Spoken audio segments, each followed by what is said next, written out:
পশ্চিমবঙ্গ মাদ্রাসা শিক্ষা পর্ষদ থেকে তোমাদের যে টেস্ট পেপারটি দেওয়া হয়েছে সামনে মাধ্যমিকের জন্য, তো তার আজকে আমি সেকেন্ড সেটটা তোমাদের আমি সমাধান করাবো। তোমরা দেখতে থাকো। আর আগের যেগুলো করানো হয়েছে, মানে সমাধান করানো হয়েছে, প্রায় সব সাবজেক্টেরই করানো হচ্ছে। আস্তে আস্তে ইংরেজিটাও নিয়ে আসবো। আমাকে আর দু একদিন সময় দাও। আর প্লেলিস্টে যাও, সেখানে দেখো সমস্ত সাবজেক্টের প্লেলিস্ট করে দেওয়া রয়েছে তোমাদের জন্য। যারা চ্যানেলটিতে নতুন, সাবস্ক্রাইব করে পাশে থেকো। প্রথম প্রশ্ন দেখো যে ক্যানিয়ন সৃষ্টির একটি আদর্শ পরিবেশ হলো। ক্যানিয়ন সৃষ্টির একটা আদর্শ পরিবেশ হচ্ছে যে শুষ্ক মরু অঞ্চল, অর্থাৎ খ। 2 নম্বর, হিমদ্রোণী দেখতে কেমন হয়? ইউ আকৃতির। 3 নম্বর, মরু ও সমুদ্র উপকূল অঞ্চলে বায়ুর কাজ বিশেষভাবে প্রাধান্য পায়। তার কারণটা কি না? উন্মুক্ত প্রান্তর। বায়ুমণ্ডলের মেসোস্ফিয়ারে উচ্চতা বাড়লে তাপমাত্রা কমে। যদি কোনো কোয়েশ্চেনে ডাউট থাকে এবং ভুল থাকে, তোমরা কমেন্ট বক্সে জানিও। অবশ্যই সবাই একবার কমেন্ট বক্সটা দেখে নিও, ঠিক আছে? আশা করি ভুল হবে না, তবুও যদি হয়ে থাকে অনিচ্ছাকৃত। দেখো পরবর্তী কোয়েশ্চেন দেখো, মরু ও সমুদ্র উপকূল অঞ্চলে বায়ুর কাজ বিশেষভাবে প্রাধান্য পায়। এটা তো বললাম, সরি। তারপরে দেখো, বায়ুমণ্ডলের মেসোস্ফিয়ারে উচ্চতা বাড়লে তাপমাত্রা কমে। এটাও তো বললাম। 5 নাম্বার, ডোলড্রামস অবস্থান করে কোথায়? না দেখো, নিরক্ষীয় চাপ বলয় কোথায় আছে? 4 নাম্বারটায় আছে, নিরক্ষীয় নিম্নচাপ বলয় অবস্থান করে। 6 নম্বর, একটি শীতল স্রোত, সমুদ্র স্রোত, এটা তো জানো, বেরিং স্রোত।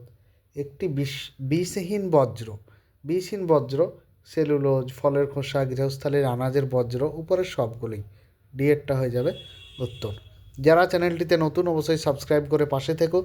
আর হোয়াটসঅ্যাপ গ্রুপে জয়েন হতে চাইলে তোমরা কমেন্ট বক্সে হোয়াটসঅ্যাপ গ্রুপ আছে, আমি প্রত্যেক ভিডিওই দিয়ে রাখছি তোমাদের সুবিধার জন্য, সেখানে অবশ্যই জয়েন হয়ে যেতে পারো।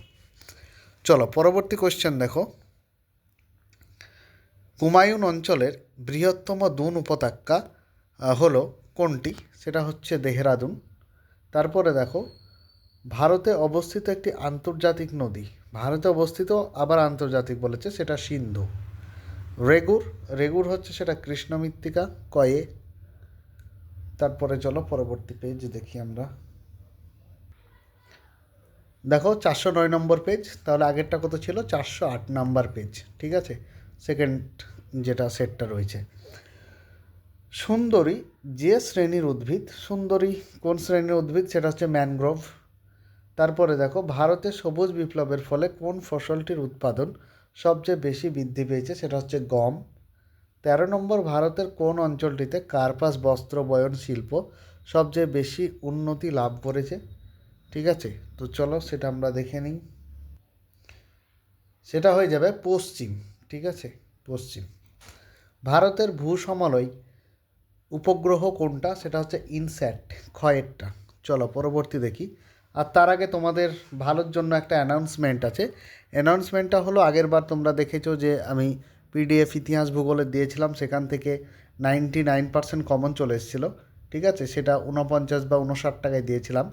এবার তোমাদের জন্য কি করেছি, যে বাংলা, ইংলিশ, হিস্ট্রি, এখানে ইসলামিক হিস্ট্রিও থাকবে, ঠিক আছে, আর জিওগ্রাফি, এর সমস্ত বড় কোয়েশ্চেনের সাজেশন টেস্ট পেপার থেকে আমি তোমাদের দিয়ে দেবো 99 টাকায়, ঠিক আছে? মানে সলভ করবা তোমাদেরকে দেবো পিডিএফ সহ এবং টাইপিং, ঠিক আছে? তোমরা অনেকেই নিয়েছে, পেইড ব্যাচটা নিয়েছে, 99 টাকা পেইড করেছে ফোনপেতে, তো তোমরাও তাড়াতাড়ি করে নাও, না হলে দেরি হয়ে যাবে। তোমাদের যারা পড়ার জন্য অবশ্যই মুখী আছো, তারা পড়তে পারবে পিডিএফগুলি নিয়ে। আর এখান থেকে সাজেশন আশা করি টেস্ট পেপার থেকে সবই কমন পেয়ে যাবে, ঠিক আছে? তোমরা কমেন্টে হোয়াটসঅ্যাপ গ্রুপ থাকবে, সেখানে লিঙ্ক থাকবে, সেখানে জয়েন হয়ে যাও। চলো পরবর্তী দেখি, যে সত্য মিথ্যা যেটা হবে, নদীর অবকর্ষ ক্ষয়ের ফলে ছোট ছোট গর্তের সৃষ্টি হয়, একদম সত্য। 2 নম্বর, বৈদ্যুতিন ডাক ব্যবস্থা হলো ইলেকট্রনিক মেল, একদম সত্য। 3 নাম্বার, আইসিএআর এই সংস্থা ভারতীয় কৃষি উন্নতির সংক্রান্ত গবেষণা করে, একদম সত্য। কান্ডারা বন্দর গুজরাটে অবস্থিত, এটিও সত্য। বিহারের জনঘনত্ব 1102 জন প্রতি বর্গ কিমিতে, এটিও সত্য। উষ্ণ অঞ্চলে পর্বত পাদদেশীয় হিমবাহ দেখা যায়, এটি মিথ্যা।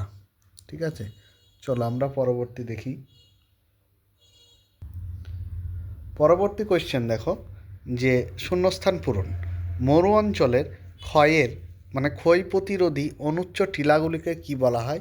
টিলাগুলিকে বলা হয় ইনসেলবার্জ। তোমরা খাতায় লিখে নাও, ইনসেলবার্জ, বা বইয়েই লিখতে পারো। পরবর্তী দেখো, কোন স্তরে মেরুজ্যোতির সৃষ্টি হয়? এটা আয়োনিস্ফিয়ার হবে বা থার্মোস্ফিয়ার হবে। ঠিক আছে, তোমরা লিখে নাও আয়োনিস্ফিয়ার বা থার্মোস্ফিয়ার। এখানে লেখার জায়গা পাচ্ছি না, তোমরা লিখে নাও। পরবর্তী দেখো, ভারতের বৃহত্তম মোটর গাড়ি নির্মাণকারী সংস্থা হলো মারুতি সুজুকি। ঠিক আছে, ময়াকার রয়হস্যু তয়হস্যি, মারুতি সুজুকি। ঠিক আছে, চলো পরবর্তী কোয়েশ্চেন দেখি। যে সোনালি পানীয় বলা হয় কাকে? সোনালি পানীয় বলা হয় চাকে। পরবর্তী কোয়েশ্চেন দেখো, ভারতে অরণ্য গবেষণাগারটি কোথায় অবস্থিত? মানে অবস্থিত হচ্ছে দেরাদুন, উত্তরাখণ্ডের দেরাদুনে। ঠিক আছে, পরবর্তী কোয়েশ্চেন, ড্যাশ কৃষি পদ্ধতির জন্য মৃত্তিকা ক্ষয় হয়? এখানে স্থানান্তর কৃষিও লিখতে পারো অথবা ঝুম চাষও লিখতে পারো, এটা ঝুম চাষ অথবা স্থানান্তর কৃষি। ভিডিওটি কেমন লাগছে অবশ্যই তোমরা কমেন্ট বক্সে জানিও। ঠিক আছে, খারাপ ভালো যাই লাগুক তোমরা কমেন্ট বক্সে জানিও। যারা নতুন অবশ্যই সাবস্ক্রাইব করো, অনেকেই সাবস্ক্রাইব করছো না। ঠিক আছে, তো সাবস্ক্রাইবে তোমাদের টাকা লাগে না, কিন্তু আমাদের ভিডিও বানাতে অনেকটাই উৎসাহী হয় আমরা। ঠিক আছে, চলো পরবর্তী কয়স্তম্ভ আর ক্ষয়স্তম্ভ আমরা দেখি। বলেছে সমুদ্র থেকে দূরবর্তী অবস্থান। সমুদ্র থেকে দূরবর্তী অবস্থান সেটা হচ্ছে চরম ভাবাপন্ন জলবায়ু। এলনিনো আমরা জানি যে প্রশান্ত মহাসাগরে। ঠিক আছে, এলনিনো। তারপর দেখো প্রতীপ ঘূর্ণপাত সেটা কি হবে না উচ্চচাপ কেন্দ্র হয়ে যাবে। তারপর দেখো 4R হবে বজ্র ব্যবস্থাপনার ক্ষেত্রে। তারপর দেখো গ্রিড কোনটা হয়ে যাবে? যে অক্ষ ও দাঘ্রিমা রেখার ছেদ জালিকা। তারপর দেখো প্যারাদ্বীপ হচ্ছে তোমার উড়িষ্যা। ঠিক আছে, এখানে মধ্যপ্রদেশটা এক্সট্রা দিয়েছে। চলো পরবর্তী কোয়েশ্চেন দেখি।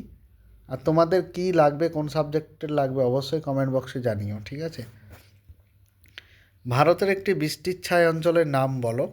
তো ভারতের একটি বৃষ্টির ছায় অঞ্চলের নাম যেটা হচ্ছে, অনেকগুলোই রয়েছে, চলো দেখি। পূর্ব ঢাল, পশ্চিমঘাট পর্বতের পূর্ব ঢাল অথবা শিলং মালভূমি। এখানে দেখো দুটোই রয়েছে। ঠিক আছে, যে কোনো একটি লিখবে তোমরা। পরবর্তী অথবা দিয়ে লিখেছে যে সমবর্ষণ রেখা কাকে বলে? মানচিত্রে যে রেখার সাহায্যে সমান বৃষ্টিপাতযুক্ত অঞ্চলগুলিকে যুক্ত করা হয় তাকে সমবর্ষণ রেখা বলে। পরবর্তী দেখো, আর এই ধরনের পিডিএফ অবশ্যই আমি তোমাদেরকে দেব।